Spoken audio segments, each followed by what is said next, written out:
Well, how is everybody doing? Today, I am going to talk about our ever-changing industry. If you're a hairstylist, this is going to be a mini-part series. Our industry has changed so much from how we color, how we charge, influencers, brands, just the whole 9 yards. And I'm going to talk about it today, part one, while I refresh this. And my phone seems to be going sideways. So I am going to refresh my orange while I chit chat about this. And for the orange, I get asked this all the time. I've been told, don't gatekeep. What is up with always saying gatekeeping? I don't know why, but that word drives me bonkers. So I have some pulp right here. What color is this? Oh, it's right here. So we have nuclear, firefly, and more nuclear. So we're gonna do a lot of orange. There was one that I really liked. It had a pinker, but I think I used it all. So anyways, that's what I'm gonna mix up. And we're gonna start chatting. All right. So I have seen a lot of shaming when it comes to, I don't wanna say clients, but the users out there, the ones that sit in our chairs. So I guess you would say clients, being upset that as hairstylists, we need to stop with our egos because we're charging way too much. So what I have to say about that is, first of all, anyone who says that and you're a stylist and you hear that, red flags. That is somebody who's gonna sit in your chair and you're gonna wish they never did and you're gonna try and fire them. Second of all, you're going to know that that is incorrect. So with our industry first started as basics. Like you get your perms, you get your highlights, you get your all over color, you get a little variation of stuff, but there wasn't what we have today, which is, I can name off forever, but for example, balayage, baby lights, ombre, sombre, color melt, color blocking, your traditional highlights, your chunkies, your blended, your money piece. Like I can go on and on. So our techniques and our application have definitely changed. So guess what happens when you want a modern technique?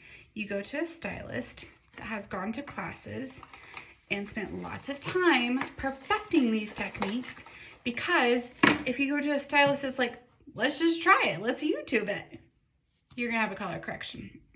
So there you go, you guys. We're gonna mix these two up.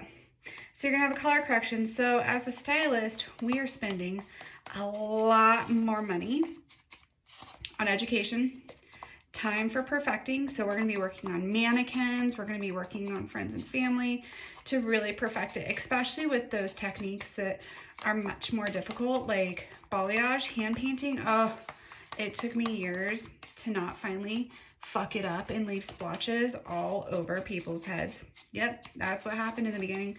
Left cheetah prints all over their heads. So it took a long time for me to perfect that. So now when I look at my prices, today's time, hold on.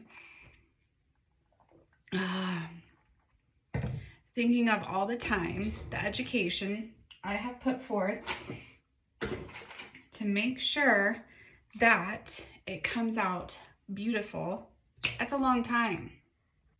Whew, I had to take off my hoodie. So that is a really long time. So for me to charge what I charge for a balayage, you're not just charging for like the product and just sitting there. You're being charged for my years and years of experience, time, money, and knowing that when you sit in my chair, you are gonna get exactly what you're paying for. And so that's why we charge what we charge. If you think it is too much, by all means, go somewhere to somebody who's gonna charge what is in your budget or what you think a stylist should be charging. Easy as that. You do not need to sit there and shame stylists for what they are charging. Because how would you like it if I went into your work and was like, you suck, you should not be charging this much? It would not be fun, would it? No, sir. And also, a side note, our products, they cost so much. I have been doing hair for 13 years now, and watching the prices keep going up and up, as they should, because that's what happens. We have to charge accordingly, you guys.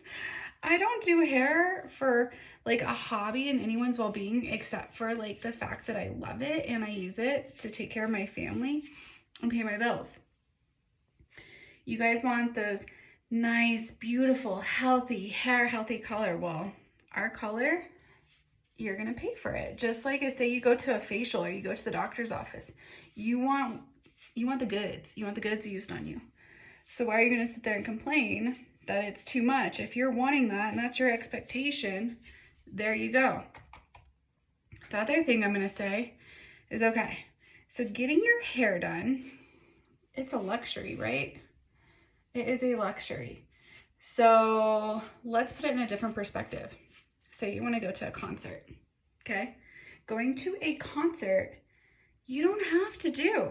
It's a luxury. It's something you don't need. Now, say you're going to the concert and you want to have that good seating, like you want to be there.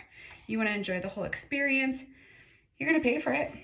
And you guys always pay for it. Even if, say, you go to a football game, you want those good seats, you're going to pay for it. And you might bitch a little bit, but you know it's going to be good and it's going to be worth it. Same thing with hair. Hair is not like life or death. We do hair because it's an extension of like an accessory on us. It's one accessory that you can't take off for weeks and weeks and weeks and weeks till it gets changed, grown out, or cut. So the next time you go to complain about a hairstylist charging too much, you might want to consider not being a jerk and actually thinking about it before you say all of that. So yeah, that's my 2 cents. Our industry has changed so much with how stylists charge and how we go about everything. And I think it comes as a bit of a shock to the normal consumers that a hairstylist can make as much as a lawyer or a doctor. Hell yeah, I can. I put that time in.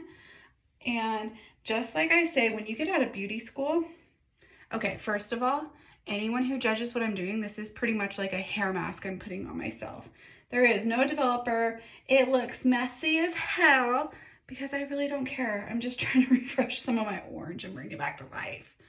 Okay, so like when we get out of beauty school, for example, beauty school is close to 2 years. I call it getting your associates. Like, girlfriend, I probably paid as much as anyone else who got their associate's degree on my beauty school. My beauty school, I went to Aveda Institute. And once I was done with my student loan and everything, I think it came out to like $24,000. $24,000. And then after that, it's time to get our bachelor's degree. So that means assisting. That means I literally worked for no money for a really long time. Thank God Colorado changed some of the laws because some salons were very much crooks in how they took advantage. So you go through and you're working on your bachelor's degree. Come out of beauty school, you're taking tons of continued education. You're getting your hands in as much hair as you can. You're really working it. Then you're considered like a junior mid-level stylist. Now it's time to get your master's degree. That's literally, so for 4 years, you've been working, you got that bachelor's. Those are your mid-level stylists. They're doing pretty good. They haven't walked away yet because they're not scared of it. Then you have your masters. Literally, when you go to salons, you'll see master hairstylist. And that is someone who's been doing it for, I would say, 4 to 6 years, sometimes 4 to 8 years or more, but that's usually the minimum. Then you got like your PhD and your specialist. You guys, do you understand how much money it takes to be able to perform these services and be consistent? I mean, granted, I am not a machine, and there are days where I'm off and my clients let me know and I gotta fix shit, but they know when they come into my chair, they're in good hands. Their hair's gonna look good. they're going to be told how to take care of it, and they're going to look their best because of my time, my experience behind the chair. So yeah, the next time I hear anyone shaming a stylist, I just want to lose it because it's really annoying. And me as an independent stylist, so I have my own studio, my own suite, and I don't get paid days off. No, I don't get sick leave.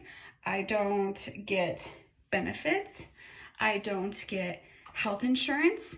I don't get anything. I pay for everything and all my stuff out of my own pocket.